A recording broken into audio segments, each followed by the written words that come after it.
Sometimes, when I get completely bored, I'd like to speed things up a bit.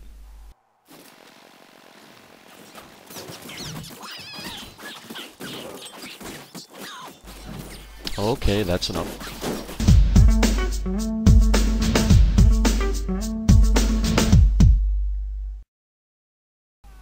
Alright, my Slayer has grown quite a bit since you last saw him.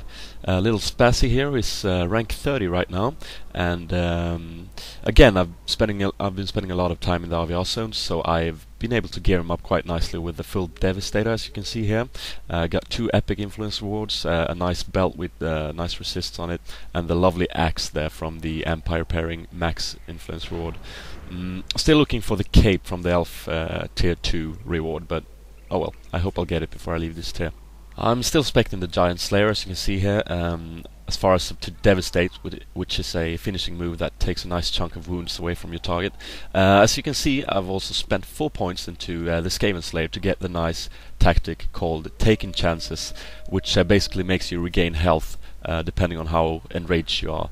Also got the Cleft in Twain, which is the nice little effective dot that you get as first ability from the Giant Slayer Mastery Tree. Other than that, it's the same old, so let's go. I've got a nice new ability called Incapacitate, which basically knocks them down for 3 seconds and exhausts my rage. You need to be at full berserk. I'm going to use it there on that Sork. She gets knocked down. Get my Cleft in Twain on her there, critting her with Pulverizing Strike. And as you can see now, my Cleft in Twain is critting on each tick there, so I don't even have to be near her. But that damage is showing up quite nicely. Standing here, waiting for the Squig Herder to get closer. Detaunting the Squig there, running up, slow down. Ooh, my Incapacitate was cooldown there, so I'm hitting him with that. Got my rank 1 morale up, I think I'm gonna use it. Yeah, and there it is. I got a nice little Rune Priest back here that I'm gonna help out. Gonna attack the Squig Herder here.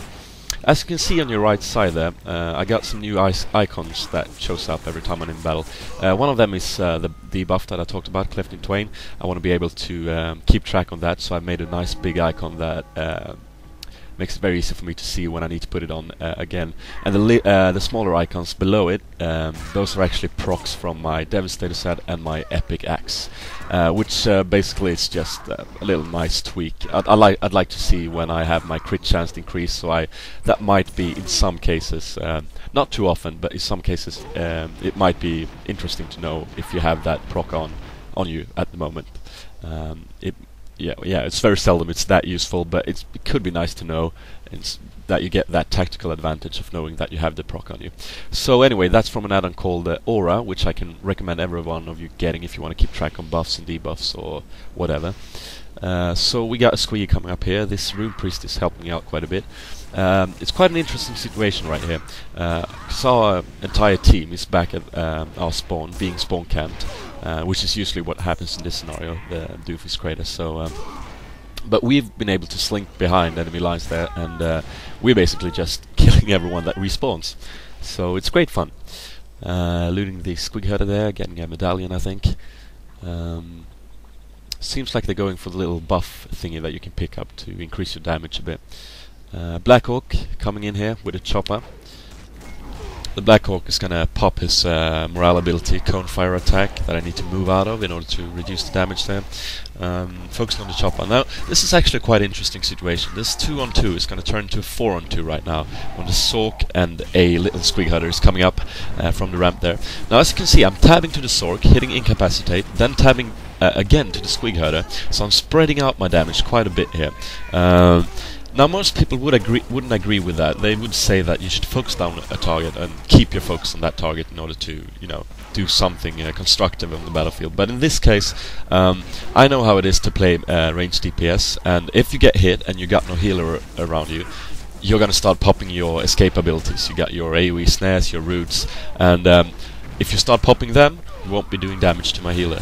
And that's the way I went, and we successfully actually lived through that fight and killed them all except the Chopper and the Black Hawk, who retreated. The healer is doing a great job here, so I'm throwing up a little thank you emote there through my nice add-on. And oh, here they are, low on health, they got no healer, and now I'm burning down the last 2 players there from the 4-on-2 fight that we just won. It looks like we got a witch elf as well. She's heading for my rune priest. That I won't allow, so I'm burning her down. We got some nice help now. It looks like our friend's been able to push through the spawn capping situation back there. Going for a squig herder here, using slowdown, auto attack crit for 600 there, and my cleft in twain is ticking, and that's that squig herder. Tabbing to a sork. Burning her down. See, this is the beauty of being rank 30 in a tier 3 scenario. You can basically burn down all the squishies as long as they're not getting any heals. Speaking of heals, we got a zealot here making his way through. Don't know why he's running into behind our lines, but I got my full rage up, so I'm hitting him with incapacitate there to stop him and get a nice auto attack crit as well, and he's getting burned down quite quickly there. Luckily the chopper there is getting knocked back by the rune priest. He's doing a great job, so I can tab over to the zealot here. Hitting him with a devastate there to reduce his wounds. A lame hit for 500 with my death blow. He hits his rank 1 morale, and I am then tabbing over to a squig herder, getting knocked back. Now that's also an interesting thing. A lot of people would probably not agree with that either. If you're on a healer, you should stay focused on the healer until the healer either die or you die.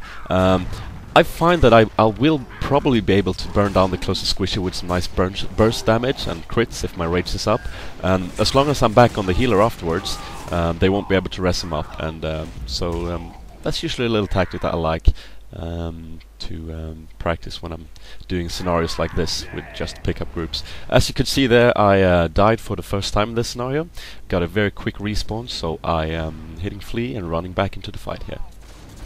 I'm gonna run in, I'm gonna follow that Slayer I think, and see which target he picks, and then I'm gonna probably pick the same target. Or not, I'm gonna focus this Witch Elf, because I don't want him to bother our healers. So that's that Witch Elf right there. Rank 30 Shaman, slow down, devastate to reduce the wounds. He uses his AoE knockback. I use charge to get back into the fight. My rage is building, and I got my rank 1 morale up. I see a squig herder on low health, so I'm decided to take that last bit of health away from him with my rank 1 morale, using death blow on that low health shaman, and another low health squig herder here, using that, burning him down with an auto attack. You can see my killing blows up there are displayed, and every time you hear that little clinking sound, that signifies that I've just made another killing blow.